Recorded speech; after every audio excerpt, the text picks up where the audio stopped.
Messieurs, la dernière fois que je suis venu,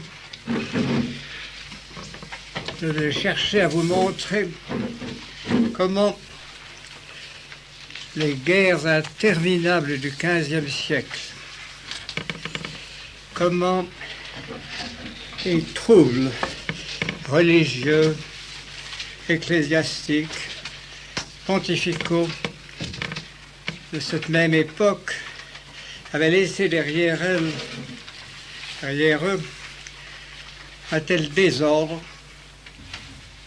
qu'ils avaient permis à la rébellion protestante de naître.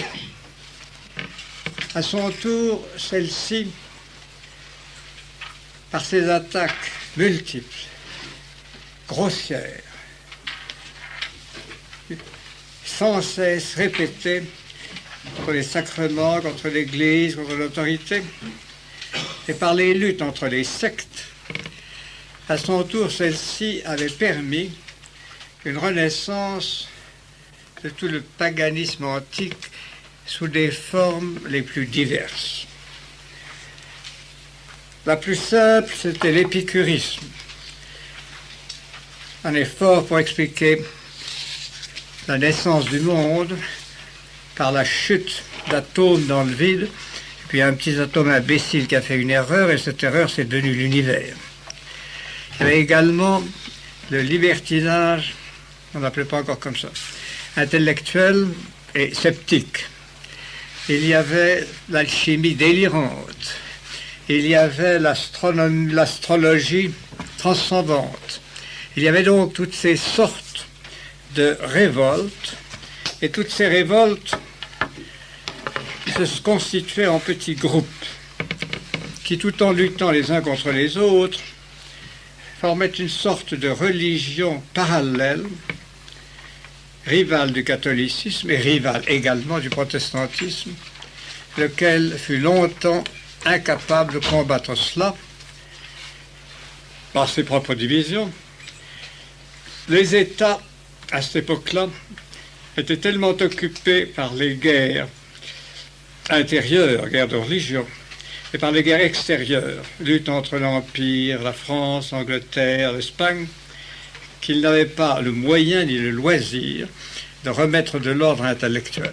Et ainsi, dans une atmosphère de barbarie intelligente, de raffinement cynique, d'audace intellectuelle, s'était développée une efflorescence extraordinaire de formes qui offraient aux hommes un choix tout différent de celui du catholicisme. Ce que je vais vous dire dans ces 4 conférences que je me propose de vous donner aujourd'hui, ou ces 4 entretiens, sera d'un caractère très différent. Le XVIIe siècle, c'est la reprise en main des États par les gouvernements. Le XVIIe siècle, c'est le moment où les premières monarchies centralisées se forment, en particulier en France, grâce aux Bourbons, au Danemark aussi, dans différents autres endroits, et où par conséquent, les souverains sont soucieux non seulement de l'ordre matériel, mais de l'ordre moral. Le XVIIe siècle, en même temps, est un siècle où la pensée devient beaucoup plus systématique qu'au XVIe, où chacun allait de son côté et où le développement des sciences n'était pas spécialement rapide. Au XVIIe siècle, au contraire, avec Descartes, qui impose, qui met à la mode le rationalisme, et avec d'autres philosophes comme Leibniz, une atmosphère nouvelle, beaucoup plus systématique, se crée. C'est dans ce milieu donné que je veux vous montrer la bataille qui s'est livrée entre les formes différentes de l'incroyance et le catholicisme en France, car nous n'avons pas le temps, comme je l'ai fait la dernière fois, d'étendre notre enquête hors de France, et ce n'est pas d'une grande importance, sauf pour ce dernier entretien, nous aurons examiné aussi ce qui se passe en Angleterre, car l'Angleterre, après 1650, a beaucoup agi sur la France. Donc aujourd'hui, je veux vous montrer le conflit entre les efforts de l'ordre et la résistance des différents groupes qui avaient commencé à se constituer au XVIe siècle pour la renaissance des différents paganismes. Les 10 premières années du XVIIe siècle sont extrêmement brillantes en France avec le règne de Henri IV. Henri IV, comme vous le savez, parce que vous avez certainement appris ça, avait commencé son règne de la façon la plus sage, la plus intelligente, en devenant catholique, et en 1598, en imposant l'édit de Nantes, par lequel il reconnaissait solennellement que l'Église catholique était l'Église de France, de tous les Français, du gouvernement, et en même temps par lequel il donnait aux protestants une liberté limitée. Limitée en sens qu'ils ne pouvaient pratiquer leur culte que dans les faubourgs des grandes villes et de certaines villes, comme Montauban, La Rochelle, etc. Par compensation, pour les mettre à l'abri de persécution, il leur avait donné, ce qui était un don formidable, 100 places de sûreté et une armée. Seulement, comme il était un Gascon roublard, il avait exigé, lui, de payer l'armée. Ainsi, il tenait cette armée, bien qu'elle fût, en principe, une garantie pour les protestants qu'on ne les attaquerait pas. C'est sur cet équilibre intelligent et subtil que Henri IV avait établi son État, et on peut dire que par là, il a donné la paix à la France, et que par là, il a été vraiment un monarque national. Au point de vue du protestantisme, sa défaite militaire, car c'était bien une défaite militaire, Henri IV n'est devenu catholique quand il a été clair qu'il ne pouvait pas remporter de victoire totale sur les catholiques par la force. Cette victoire militaire avait laissé les calvinistes extrêmement diminués. Apparemment, je dis apparemment, parce que vous savez que toutes les statistiques sont fausses, toujours. Ça, c'est une règle absolument générale, vous verrez comme vous grandirez. Et celles sur le passé sont encore beaucoup plus fausses, ou du moins pas beaucoup plus fausses, elles sont honnêtement fausses, tandis que celles sur le présent sont faussement fausses. Bien. Donc, d'après les statistiques rétrospectives, il ne resterait en 1605, au lieu que les protestants étaient environ le tiers de la population française vers 1560, il ne resterait plus qu'environ 1 250 000 protestants sur les 19 millions de Français. Il ne leur restait plus que 694 églises publiques, il y avait les petits oratoires, et 800 ministres. Donc vous le voyez, ils étaient tombés très bas. Mais ils n'étaient pas tombés aussi bas que cela d'autres points de vue. Parce que les protestants étaient souvent des marchands riches, des grands seigneurs fastueux, et c'était en réalité la masse du peuple français qu'ils avaient abandonné, en particulier l'immense masse rurale, qui avait détesté leur cruauté, leur raideur, et qui en était revenue au catholicisme par tradition, mais aussi par cet amour qu'ont les Français de la cérémonie mystique et de cette beauté dans le culte que les religieux, les moines, depuis le 8e siècle, avaient su donner dans les monastères et même dans les paroisses, et qui avaient pénétré la France très profondément, en sorte que même maintenant se dégage un dégoût inexprimable de ces cérémonies viles, basses, confuses, qu'on impose en trop d'endroits. Donc cela avait fait un tort immense aux protestants, mais il leur restait des marchands très riches, quelques universités très bien tenues, et surtout, messieurs, 24 imprimeries, c'était beaucoup pour l'époque, qui ajoutées aux 30 imprimeries de Genève, leur permettaient d'inonder le pays d'une masse immense de brochures, de pamphlets, autant plus que ils n'avaient pas beaucoup de scrupules et qu'ils laissaient se glisser parmi leurs polémiques pour la reconquête de l'opinion française, ils laissaient se glisser quelques brochures qui étaient déistes et éventuellement athées.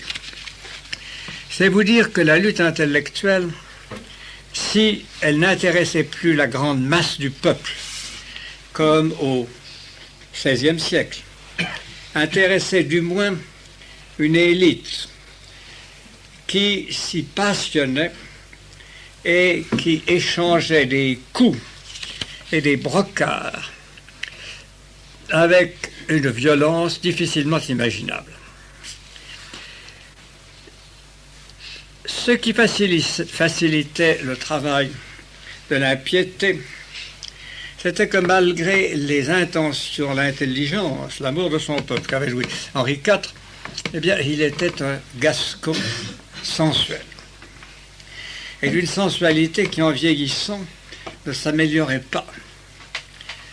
Il avait toujours eu le goût des femmes, n'importe lesquelles, et ce goût était devenu d'une terrible violence, ce qui faisait que sa cour n'était pas du tout un endroit moral, ni même un endroit propre, elle empestait. On mettait beaucoup de parfum, mais voilà tout. Et que, eh bien, il restait dans ce peuple qui avait traversé des guerres civiles, il restait naturellement beaucoup de laisser-aller, des milieux très grossiers, des milieux très sensuels, et puis cette réaction que j'ai connue 2 fois dans ma vie, hélas, et qui suit les guerres, et qui fait qu'on veut s'en fiche plein la panse, on veut faire la gaudriole, après avoir eu la souffrance de se battre, et l'ennui de faire campagne dans des tranchées ou dans le bled. Donc, il y avait cela. Et un vénérable jésuite, qui n'était pas une tourte, a défini la situation dans une série de petits pamphlets où il montre les 2 principales espèces de révoltés de l'époque. En France, voyez-vous, nous avons beaucoup de qualités, vous en êtes la preuve. Mais nous avons aussi des défauts. Et les 2 plus graves, les 2 les plus permanents, les 2 les plus irritants, car on les sent en soi-même, même quand on essaye de les sublimer ou de les surmonter. Le premier, c'est la légèreté sensuelle. Nous aimons le plaisir des sens, nous y mettons une certaine finesse, et enfin nous en laissons griser aussi. Et l'autre, et c'est peut-être le plus grave des 2, c'est la vanité intellectuelle. Nous nous croyons malins, nous voulons l'être, nous le sommes, vous l'êtes, nous le sommes. Mais en même temps, comme c'est une vanité, c'est une forme de sottise, c'est une forme d'intelligence. Donc le père Garas, dans sa doctrine curieuse, qu'il a publiée vers 1625, disait ceci. La seconde espèce, alors il disait, il y a 3 espèces d'esprits, les premiers qui sont les braves gens, les catholiques, ils obéissent à l'Église. La seconde espèce d'esprit, suivant le jargon de nos athées, est celle des esprits nobles, qui sont à peu près ceux que l'on nommait esprit d'homme, mais que Charon nomme esprit commun. Vanino, esprit populaire, esprit qui croit, mais d'une façon particulière, qui choisissent et ne se laissent pas aller indifféremment au torrent des opinions populaires, car c'est en cela que les athéistes posent la liberté de l'esprit. Donc vous voyez, il définit d'abord, mais ça je vous en parlerai ensuite, ceux des révoltés, qui sont des révoltés parce qu'ils veulent se croire malins. Et le français est né malin. Donc, ces gens-là n'étaient pas très nombreux, mais tout de même assez nombreux. Nous reviendrons sur eux. Je vais d'abord vous parler de la seconde espèce de révolte, qui est pour le père Garas la 3e sorte d'esprit. La 3e espèce d'esprit est celle des esprits transcendants, qui voient par-dessus les autres de 150 brasses, qui se perdent dans les nuées, qui font de sublimes desseins, qui vivent à leur guise et qui contemplent la douce nature, qui ne sont pas de ces cruels ennemis de leur sens, qui voltigent par les cabarets et qui ont pour mot de guet de leur cabale la devise de Florus, ambulare per tabernas, volitare per popinas, culices pati rotundos. Ce sont en un mot les mêmes esprits que Cardan appelait esprits de prophète, qui disent des merveilles quand ils sont pleins de vin. Charon, esprit écarté, qui néanmoins ne s'écarte jamais du chemin de la taverne. Vanino, esprit de démon, car quand ils sont ires, les bons seigneurs, ils ressemblent à ces lutins incarnés. Et telle est la distinction de leurs esprits. Donc, si vous voulez, c'est la secte des ivrognes impies. Parce qu'à ce moment-là, il n'y avait pas encore de drogue. Et tous les gens qui seraient drogués, eh bien, ils prenaient du vin, et les autres, et les succédanés du vin. Donc, cette espèce-là était extrêmement populaire. Elle était populaire dans tous les milieux, mais elle était surtout populaire dans les milieux de jeunes gentilshommes de la cour. Ces jeunes gentilshommes qui, à partir de l'âge de 15 ans, avaient combattu soit comme protestants, soit comme catholiques, pour tuer, s'entretuer, et pour livrer une bataille sans cesse. Donc, ils arrivaient vers 20-21 ans, ayant du calme, du repos, de l'argent, de jolies vestes à crever roses et jaunes, comme j'en ai vu dans un château, et en même temps des visages ravagés et le besoin de retrouver une exaltation violente. C'était ceux-là donc qui servaient de centre à cette révolte. Que penser d'eux et comment vous montrer d'abord ce qu'ils étaient. D'abord, voyez-vous, quand on buvait en France, on chantait. Mais quand on chantait, il fallait des vers. Et pour des vers, il faut des poètes. Donc, le centre de ce groupe d'ivrognes était des séries de poètes. Le plus fameux s'appelait Théophile. C'était un poète fécond, intelligent. C'était un poète qui avait des dons incontestables et qui était d'une certaine façon Théophile de Viau, V-I-A-U. Son nom principal était Théophile. Et qui était en quelque sorte le successeur de Ronsard. Il avait moins de variété, il avait moins de brillant, mais il avait une certaine éloquence. Et il avait tout de même un don poétique très réel, comme vous verrez tout à l'heure. Il avait formé toute une école. On l'avait nommé prince des poètes. Et le plus brillant de ces écoliers était un certain Tristan l'Hermite. Comme au fond, je trouve que Tristan avait plus de talent que Théophile, si je me les rappelle, je vais vous dire trois strophes que Tristan avait fait qui vous montrent bien cette atmosphère de volupté assez raffinée qui se mêlait avec la grossièreté de l'époque. C'est un long poème de Tristan qui s'appelle « Le promenoir des deux amants ». Et il commence comme ceci. « Au fond de cette grotte sombre où l'on respire un air si doux, l'onde joue avec les cailloux et la lumière avec l'ombre. » Et alors ensuite il décrit l'eau qui coule et il termine une troisième strophe qui est extrêmement jolie en disant « Et l'ombre de cette fleur vermeille paraît être là-dedans les rêves de l'eau qui sommeille. » Donc vous le voyez, il y avait un sens de la nature, il y avait un sens du rythme, il y avait un sens de l'élégance et de la volupté, moitié intellectuelle, moitié physique, qui donnait à ces poésies quelque chose de très prenant et de très délicieux. Mais il y avait aussi une volonté de révolte. Et pour revenir sur cette volonté de révolte, je vais vous lire ici un extrait de la satire première de Théophile. Il s'adresse donc à son lecteur. « Qui que tu sois, de grâce écoute ma satire. Si quelque humeur joyeuse autre part ne t'attire, aie ma hardiesse et ne t'offense point de mes vers, dont l'aigreur utilement te point. Point, c'est que je te sers. Toi que les éléments ont fait d'air et de boue, ordinaire sujet où le malheur se joue, sache que ton filet, que le destin ourdit, est de moindre importance encore qu'on te dit. Pour ne le point flatter d'une divine essence, vois la condition de ta sale naissance. Que tiré tout sanglant au premier séjour, tu verras en gémissant la lumière du jour. Ta bouche n'est qu'au cri et à la fin ouverte.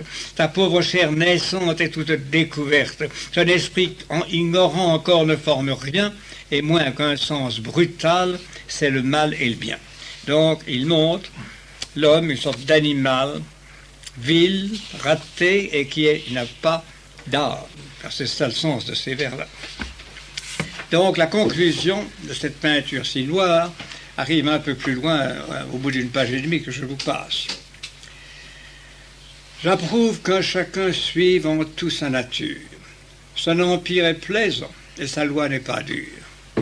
Le suivant que son train jusqu'au dernier moment, même dans les malheurs on passe heureusement. Jamais mon jugement ne trouvera blâmable celui-là qui s'attache à ce qu'il trouve aimable. Qu'il en l'état mortel tient tout indifférent. Aussi bien, même fin à l'acquérant nous rend. La barque de Caron à tous inévitable, non plus que le méchant n'épargne l'équitable. Injuste nos tenir, hélas, pourquoi sers-tu avec même aviron le vice et la vertu? Donc vous le voyez, l'homme est né debout, l'homme n'est rien du tout, l'homme n'a aucun principe spirituel. Ils vont tous mourir, par conséquent, tu n'as qu'une chose à faire. Amuse-toi, suis ta nature, abandonne-toi à la nature elle-même, fais ce que voudra la nature, et ce sera toujours aussi bien que tu peux l'être. Quelle était là donc la conclusion de ces poésies. Ces poésies ont passé plus ou moins inaperçues pendant le règne d'Henri IV, qui avait autre chose à faire. D'autant plus que Théophile de Viau n'était pas le seul poète qui eut une teinte d'impiété, avec à la fois plus de brutalité et plus de prudence. Malherbe lui-même, de temps en temps, avouait qu'il ne croyait ni à Dieu ni à diable. Je suis sous le règne de Henri IV. Mais vous savez que Louis XIII, qui était un curieux petit homme, il est très sympathique. Louis XIII, lui, a eu dès son enfance le sentiment de la morale. Son père, qui était... le faisait élever très bien, mais aussi ce que je dis, le faisait élever avec ses enfants naturels, avec ses bâtards, les petits vandaux. Alors à 7-8 ans, le petit Louis XIII, quand il en avait assez de ses petits frères bâtards, il disait « Va-t'en avec ta maman putain, moi je reste avec ma maman reine ». Il appelait toujours la mère de ses petits camarades leur maman putain. Chaque fois qu'il disait ça, Henri IV le faisait fesser, mais chaque fois il recommençait.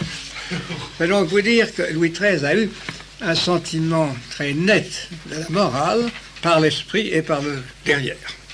Et ça dès sa naissance. Donc, quand il s'est mis à régner, après sa mère, l'incapable Marie de Médicis, il a voulu de l'ordre. Il était lui-même un homme d'ordre, il était un homme propre, et il a réagi contre cette école malpropre. C'est ainsi que Théophile, en 1623, a été arrêté. Il est resté 2 ans en prison, en 1625. Et comme évidemment il n'était pas habitué à la nourriture de la prison, il faut avoir déjà un certain régime, une certaine vigueur physique, et puis n'avoir pas besoin de boire et de manger trop. J'ai tenu 7 ans, mais lui n'a tenu que 2 ans, et puis il est mort ensuite. Donc, je le plains si vous voulez, mais enfin, bien. Tristan, lui, était un charmant garçon, il était jeune, il avait votre âge, il s'en est tiré. Il a compris à temps qu'il fallait s'en aller, et il s'est fait pardonner, il s'est converti. Donc, cette école, au point de vue poétique, avait perdu ses 2 étoiles. Mais en dehors des étoiles, il reste toujours des relents et des gens de moindre importance. Et ces gens de moindre importance ont trouvé refuge chez un prince qui était un homme curieux. Ce prince était le frère cadet de Louis XIII, il s'appelait Gaston d'Orléans. Comme son frère aîné, il était fort intelligent. Comme son frère aîné, il avait des goûts, de l'esprit, mais C'était un drôle de numéro, parce que son grand plaisir, c'était de s'habiller en femme, de se peindre le visage, etc., etc. Et également, quand il donnait à déjeuner ou à dîner, eh bien, il buvait. Et lui aussi, alors, en buvant, eh bien, il faisait chanter. Et ce qu'il faisait chanter chez lui, c'était des chansons d'un certain seigneur de Blot, B-L-O-T, qui étaient des ordures. Voici quelques-uns de ces couplets. Par respect pour vous, je vous donne les plus convenables. Il chantait ça tous en chœur, aux trois quarts sous. Mais sur encore un mot, avant que je me taise, je ne suis pas si sot de croire à la Genèse. Je ne veux, deuxième couplet, je ne veux ni turban ni chape, je ne crois ni mufti ni pape. Par le sang bleu, je suis fort net. Je ne suis derviche ni apôtre, mais un signe à ton cabinet que je ne crois ni l'un ni l'autre. Troisième couplet, 1650. Quoi qu'on nous rompe les oreilles du paradis, de ces merveilles, j'en donne de bon cœur ma part, car d'être toujours en extase n'en déplaise au père Bernard est un vrai métier de vieillard, etc. Donc vous voyez, c'était un mélange d'impiété, de bouffonnerie très grossière, et ça se chantait. Seulement, ça chantait chez un prince du sang, et comme Louis XIII avait déjà assez d'ennuis avec sa mère, et comme son frère était constamment en train d'intriguer contre lui avec le roi d'Espagne, avec l'empereur, avec X ou Y, eh bien, il ne pouvait pas imposer chez son frère le silence à toutes ces choses-là. Aussi exista-t-il une coterie cynique et malpropre qui comportait un certain nombre de grands seigneurs, comme le comte, qui n'était pas encore duc, de Brissac, comme le comte de Candale, qui était un homme assez remarquable, et comme le sieur de Bachaumont, qui était également un homme assez intelligent, car Gaston n'était pas bête, pas plus que Louis XIII. Et alors Gaston réunissait autour de lui des gens d'une certaine valeur, et ces gens-là étaient ceux qui chantaient, etc. Seulement, à mesure que les années passaient, pour ces gens-là, l'atmosphère s'assombrissait. Et alors, au lieu de cette dissipation gaie, est commencé à venir une dissipation sombre qui disait la mort nous attend, ben alors flanquons-nous en plein la panse, il n'y a rien d'autre à faire parce que ça sera fini un jour ou l'autre. Le représentant de cette tendance c'est un certain seigneur des barreaux, D-A-R-R-E-R-U-X, qui était par ailleurs un homme intelligent qui discutait de science avec Descartes et qui avait une culture générale assez profonde. Lui donc, si vous le voulez, c'est un jouisseur triste. Voici par exemple 2 sonnets qu'il a écrits sur la mort et qui sont très typiques de cet état d'esprit qui refuse d'accepter une notion spirituelle de la vie, mais qui en accepte une sombre. Dieu, nature ou destin, que tu nous fais grand tort. De peine et de chagrin toute la vie est pleine. Au lieu de ton amour, tu nous montres ta haine. Oui, qui que tu sois des trois qui conduisent le sort, on pleure, on gémit, on souffre, et faible et fort pendant le cours fatal d'une vie incertaine, par quel fâcheux chemin au cercueil tu nous traites. Pauvreté, maladie, et puis survient la mort. La nature le veut, il faut que tout périsse. La plante, l'animal, la pierre, l'édifice, en ayant prononcé l'irrévocable arrêt. Tu ne nous donnes rien, traîtresse de nature. Tu nous prêtes la vie, oui, mais à grande usure.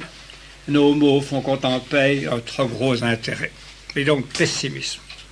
Alors, il y a un autre qui est aussi très typique et qui donne l'autre côté de ce pessimisme.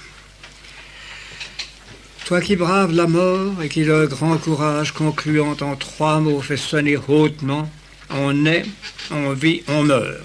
C'est l'homme entièrement. La mort, comme la vie, est son apanage.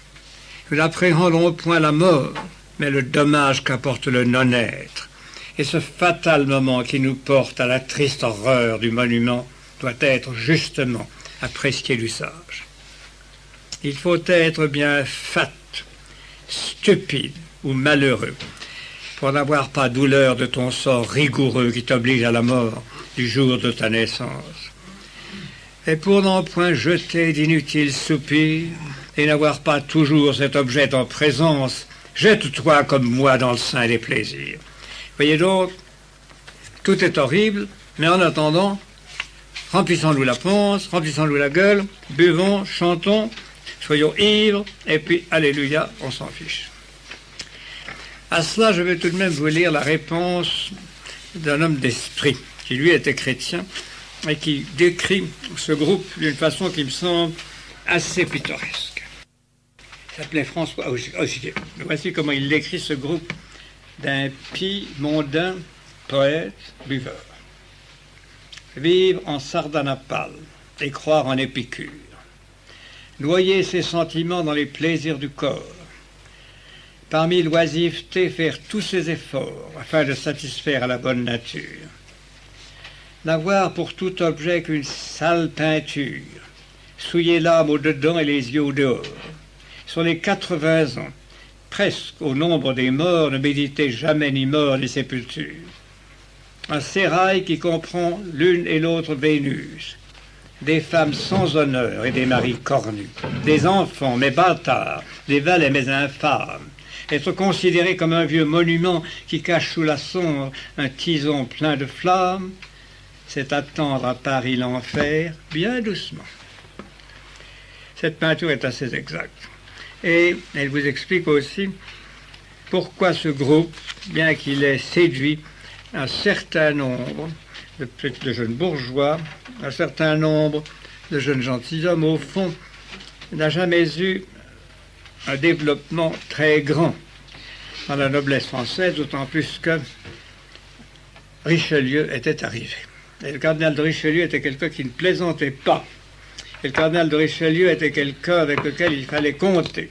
À partir de 1624, c'est-à-dire vraiment 1625-26, sa police et sa volonté imposaient dans la noblesse, si l'on voulait avoir une place, si l'on voulait avoir une dignité, imposaient une discipline tout autre que celle-là. Et puis il a muselé Gaston d'Orléans, qui ne l'aimait pas, et en somme, pendant la vie de Richelieu, pendant l'administration de Richelieu qui a été d'une vingtaine d'années, la noblesse a été obligée de se calmer quelque peu. Donc, nous reviendrons sur ce qui s'est passé à la fin du siècle, mais pour le milieu du siècle, il y a eu une période plus calme et plus ordonnée. Parlons maintenant de l'autre attitude, de ce que l'on appelait à proprement parler les libertins. Le mot libertin est un mot ancien du langage français, mais qui voulait d'abord dire un esclave affranchi. Libertini, c'est le mot latin. Ensuite, on l'a employé pour les gens qui étaient affranchis de la morale. On dirait c'est une fille libertine, elle couche avec tout le monde.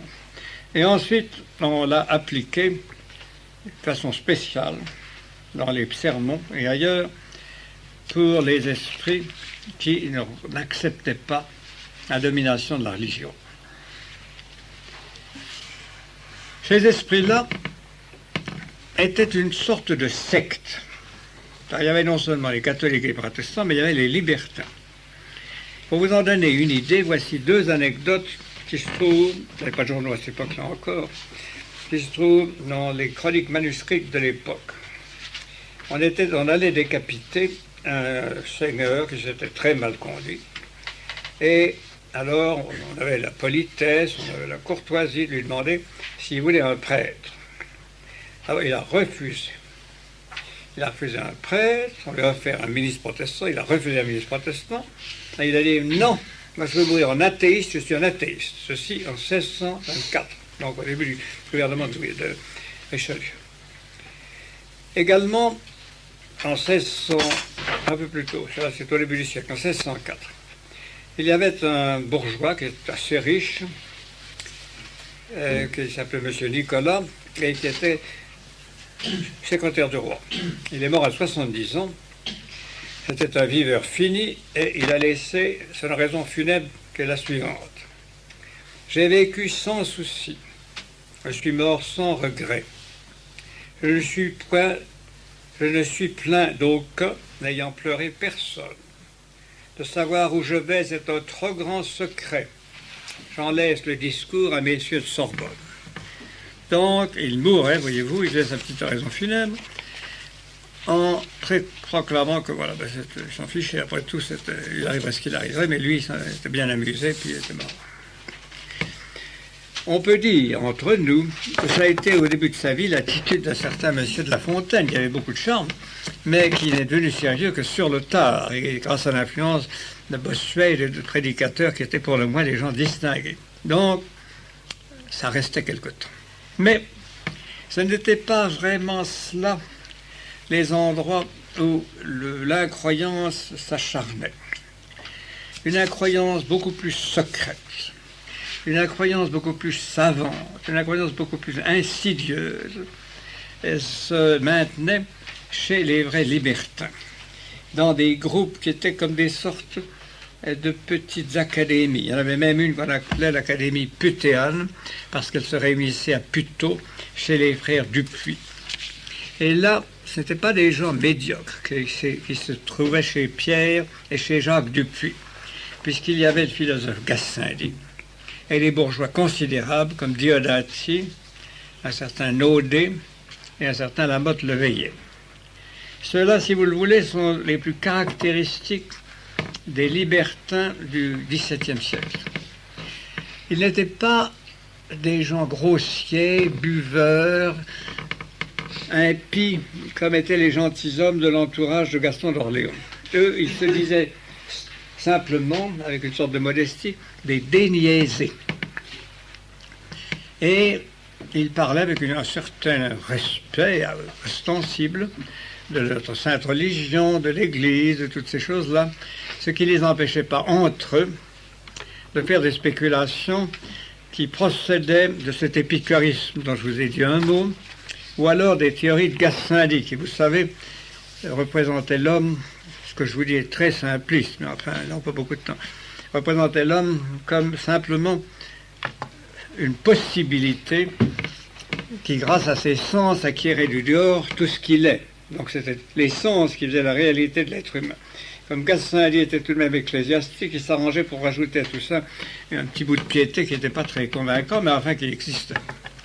Mais en fait, l'entourage de Gassendi et ces gens de chez Dupuis, de l'Académie putéane, étaient tous, plus ou moins, des athées ou des semi-athées. Le plus intelligent était évidemment un certain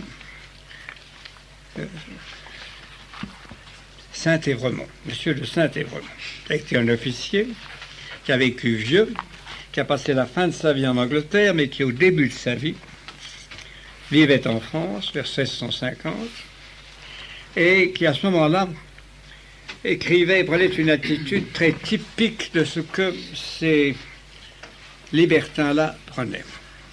Voici ce qu'il écrivait au comte d'Olonne, qui était un de leurs compagnons et un de leurs protecteurs.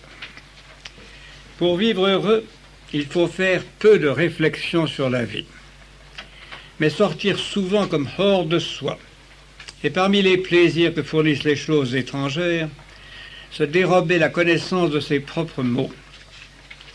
Les divertissements ont tiré leur nom de la diversion qu'ils font faire les objets fâcheux et tristes sur les choses plaisantes et agréables. Ce qui montre assez qu'il est difficile de venir à bout de la dureté de notre condition par aucune force d'esprit, mais que par adresse on peut ingénieusement s'en détourner. Et alors il continuait, vous voyez, ce qu'il imaginait de faire, c'était donc de reconnaître comme des barreaux que le destin de l'homme est un destin dur, mais aussi que par l'ingéniosité et l'adresse de l'esprit, on peut réussir à se créer un équilibre intérieur. On peut réussir à ce qu'on ait une vision sereine, agréable et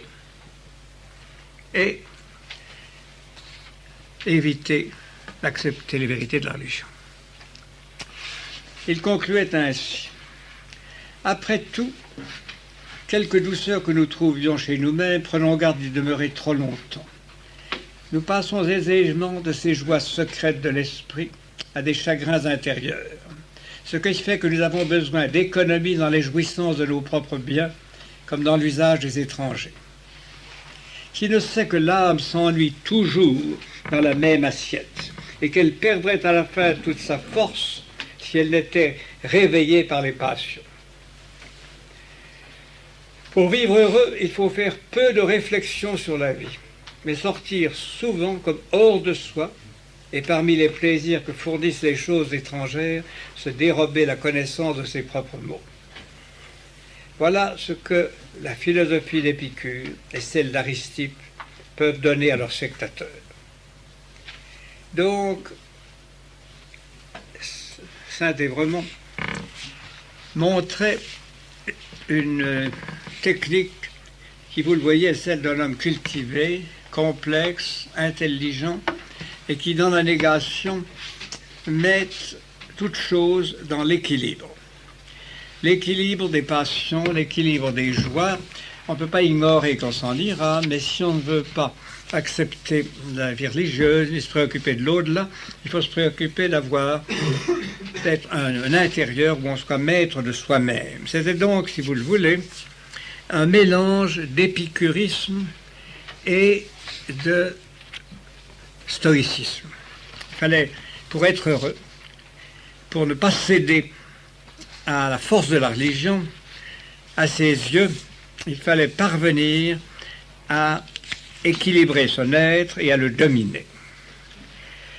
Lamotte Leveillé, lui, était un homme plus dur, plus brutal, très cultivé, et qui écrivait bien en latin comme en français, mais c'était un homme chez qui les négations prenaient une forme très nuancée et en même temps très violente. Il a écrit sous un pseudonyme, il a écrit des dialogues faits à l'imitation des anciens par Horatius Tubero en 1630. Ces dialogues sont en réalité une polémique antichrétienne. Mais c'est une polémique qui prétend, et ça je vous le signale parce que c'est intéressant, Voltaire reprendra la technique.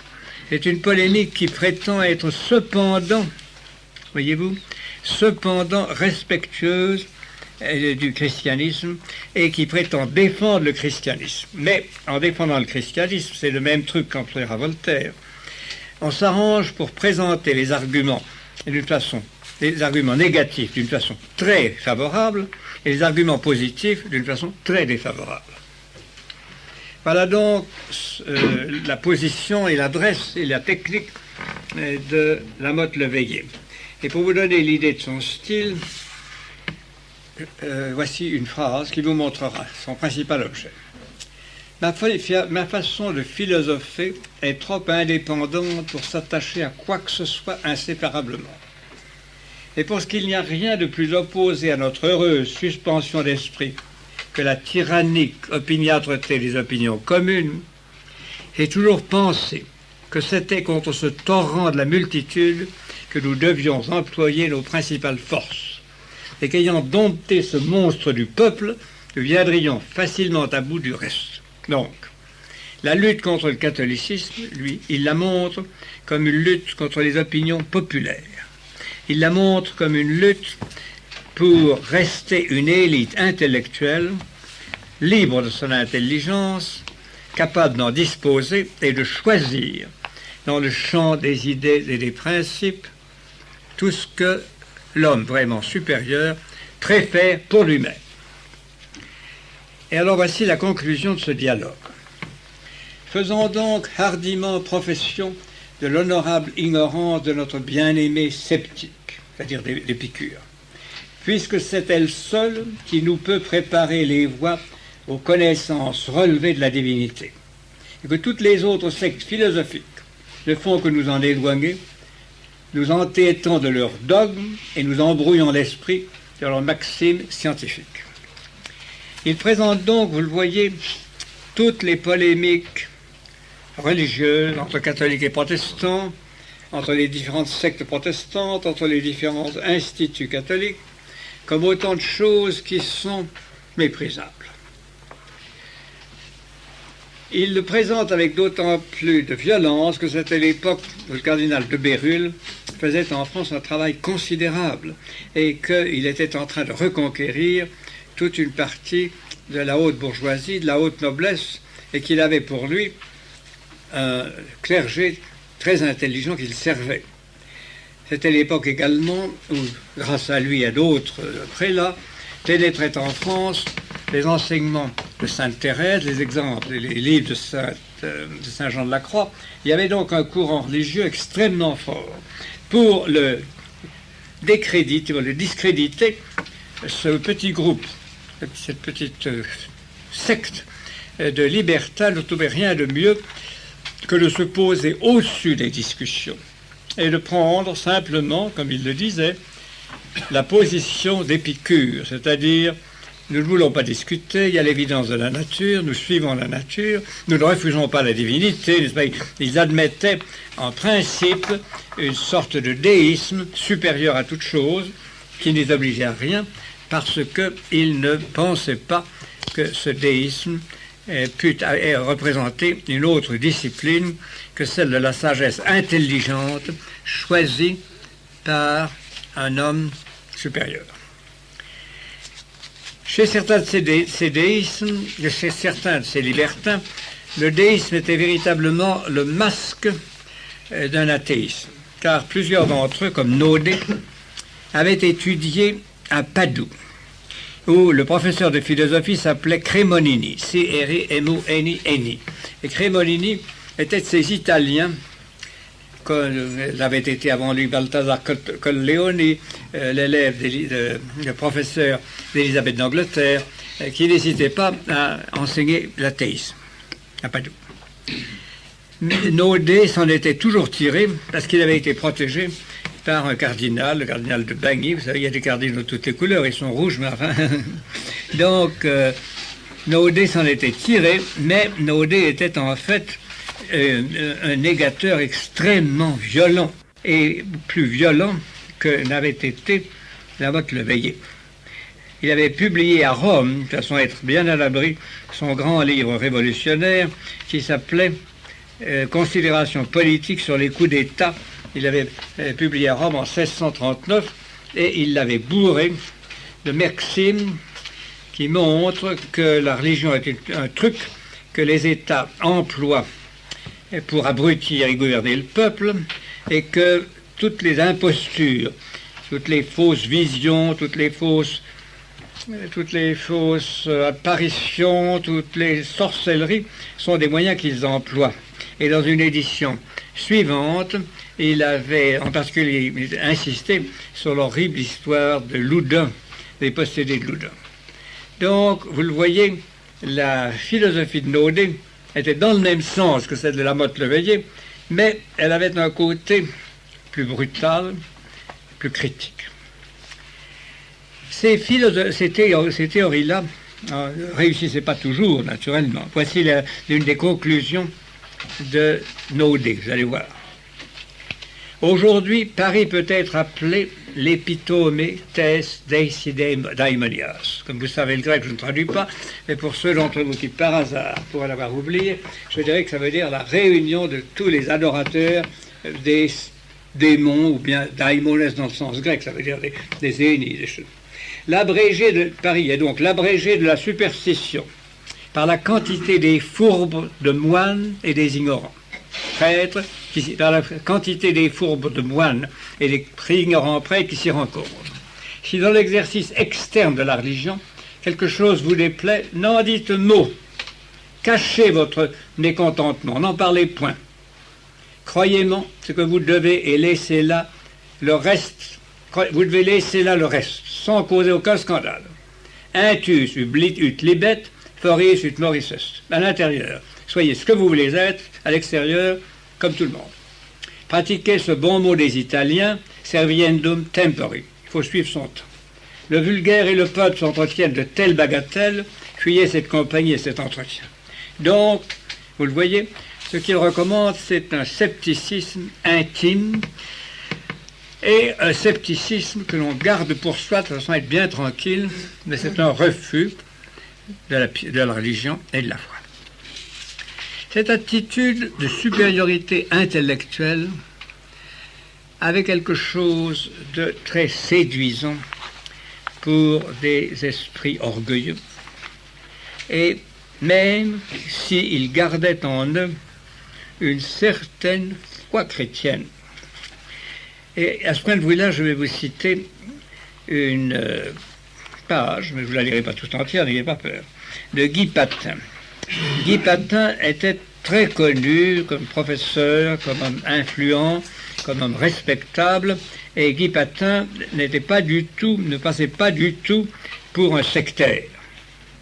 Mais c'est lui qui a commandé à son fils de se garder d'accepter les opinions publiques, d'avoir sa religion à lui et de ne se mêler de rien d'autre. Donc, le libertinage avait beaucoup profité du snobisme intellectuel des hautes classes. Non seulement chez des professeurs comme au Collège de France, qu'on appelle le Collège du Roi, mais aussi au Parlement, qui avait été pénétré dans certains de ses membres de cet état d'esprit. Naturellement, Louis XIV n'a pas toléré cela non plus. Et sous Louis XIV, la monarchie a réussi à imposer une discipline beaucoup plus stricte. Seulement, le règne de Louis XIV, qui à ce point de vue-là était un règne réparateur, un règne vraiment créateur à beaucoup de points de vue, a été gêné et sali par les querelles religieuses. Ces querelles religieuses qui ont fait un tort infini dans l'autre société. Les querelles religieuses ont été de trois ordres. Querelle du Parlement contre Rome, parce que le Parlement ne voulait pas accepter la suprématie romaine. C'est le vieux gallicanisme qui, à l'heure actuelle encore, sert de base à toutes sortes d'erreurs. Deuxièmement, querelle à partir de 1640, entre les jansénistes et les jésuites. Querelle où, comme vous le savez, Pascal s'est engagé à fond, et pas toujours prudemment, puisqu'enfin, les provinciales, qui sont une œuvre réussie, que je trouve ennuyeuse, mais enfin qu'on avait beaucoup aimé autrefois, sont une œuvre d'impertinence et de scandale, malgré tout.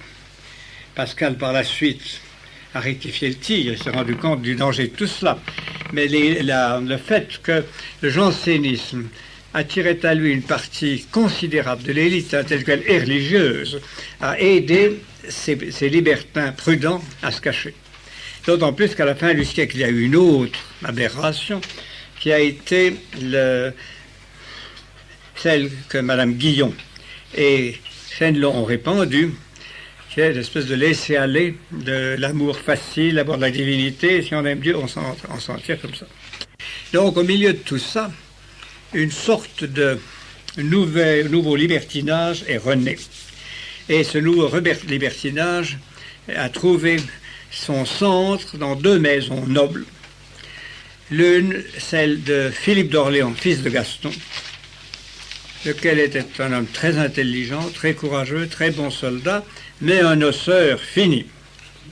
Et dans la maison crapuleuse, des Vendôme, des descendants des bâtards, qui avaient reçu en don le grand enclos du temple, où on pouvait cacher même des meurtriers si on le voulait, et qui étaient extrêmement riches, très intelligents, très bons généraux. Vous savez que le duc de Vendôme a sauvé la situation en Espagne en 1712 par la victoire de Villaviciosa, mais qui en même temps étaient des porcs au point de vue religieux, au point de vue vice et au point de vue religieux, des impies finis. Et eux, alors, de nouveau, ils s'entouraient de poètes impies, comme un certain Chapelle, un certain Chaulieu, comme également Sarrazin, dont je vais vous lire quelque chose, et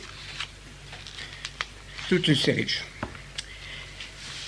Je ne vous lirai que quelques quelques vers de Chaulieu qui sont assez jolis, mais qui suffisent à définir l'attitude de ces braves gens. Ce sont des vers.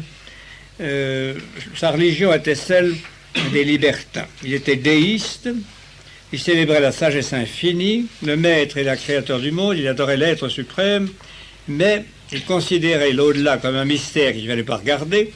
Il ne croyait pas à l'immortalité de l'âme. Il savait que l'enfer était affreux, il refusait ce dogme, et il imaginait l'au-delà comme des Champs-Élysées avec des fleurs, des gens agréables qui bavardaient entre eux, des ombrages et des petits bosquets où on pouvait tout de même se distraire un petit peu, moins que sur Terre, un tout petit peu tout de même, sans s'embêter trop. Et je vais vous lire les vers qu'il adressait à la princesse de Clèves. Princesse, puissiez-vous comprendre par ma voix un léger crayon des lois que la prudente nature dictait en Grèce autrefois par la bouche d'Épicure. Cet esprit élevé qui dans sa noble ardeur s'envola par-delà les murailles du monde, a franchi les mortels d'une indigne terreur et banni le premier de la machine ronde, les enfants de la peur, le mensonge et l'erreur. Donc vous le voyez, c'était un épicurien qui refusait les vérités les plus importantes de l'Église et sa discipline. Mais Louis XIV régnait. Et Louis XIV muselait les gens. Il les muselait si bien qu'à partir de ce moment-là, les libertins n'osaient plus publier, ou s'ils publiaient, ils le faisaient sous le manteau. Plusieurs d'entre eux publiaient des livres, et ils n'osaient plus publier des livres, ou s'ils les publiaient, ils les publiaient à 1 ou 2 exemplaires, sans oser les répandre au-delà. Et ainsi, c'est une période, la période de 1660 à la période de 1690, est une période beaucoup plus propre, beaucoup plus nettoyée que celle qui précède. De cela, donc, tout de même, dans cette période-là, il y avait d'autres formes d'impiété dont je vous parlerai. Mais, pour aujourd'hui, je veux m'en arrêter là. D'autant plus que je ne veux pas dépenser tout mon temps pour que vous ayez la faculté de me poser quelques questions, si cela vous convient. Je conclus simplement que les libertinages étaient muselés sous Louis XIV, que Louis XVI avait sauvé la grande masse rurale, celle des villes, de la noblesse de province, et que les libertins se muselaient dans les villes. Grâce à Louis XIV, tout ce qui était famille française était rattaché au catholicisme. Et si au XVIIIe et au XIXe siècle, c'est maintenu dans les familles, dans vos familles, dans la mienne, dans celles qui tiennent encore, cette solidité morale et traditionnelle, c'est largement à l'effort fait par Louis XIV et les grands esprits qui l'ont entouré, les Bossuet, les Massillon, les Fénelon, les philosophes, les autres.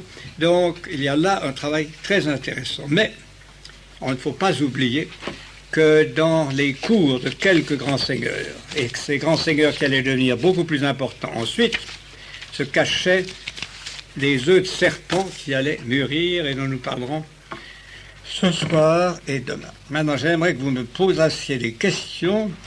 Nous avons encore au moins 47 secondes ou 1 minute. Alors, allez-y. Si vous ne pouvez pas le faire maintenant, oui, allez-y, monsieur. Quelle était l'extension du libertinage parmi le clergé? Ah, c'est une très belle question. Elle est très difficile de répondre. Il semble que sous le règne de Louis XIV, ce fut très peu de choses. Comprenez-vous, jusqu'à la période 1690. Jusqu'à la période 1690, il semble bien que la surveillance des séminaires, l'intelligence des évêques qui était bien choisie, ça faisait une chose capitale, ait empêché qu'il y eut mauvaises mœurs ou qu'il y eut débauche dans le clergé séculier. Dans le clergé régulier, c'était beaucoup moins bon, parce que vous savez, il y avait le système de la commande, c'est-à-dire que le roi, depuis François Ier, pouvait donner à des seigneurs laïcs ou à des prélats ou à X, Y, Z une abbaye. Cette personne recevait tout le revenu de l'abbaye qui était en surplus, qui était supposé ne pas être nécessaire à l'abbaye. Donc les abbayes était souvent pauvre, avec des commendataires riches. Et il en résultait une situation mauvaise, peu morale, et le clergé régulier, que sous Louis XIV, commence à se débaucher. Je vous raconterai ce soir comment, par exemple, au collège de Juilly des Oratoriens, il y avait là un centre d'impiété. Je vous donnerai quelques détails ce soir. Donc, clergé séculier, ça va. Clergé régulier, ça commence à pourrir. Si vous n'avez rien d'autre à me demander, messieurs, je vous remercie de votre extrême patience et je vous dis à ce soir. Et si vous avez quelque chose à me demander au début de la conférence de ce soir, je suis à votre disposition. Réfléchissez. Je serai très heureux si nous pouvons avoir plutôt un dialogue qui est à la mode que simplement un monologue.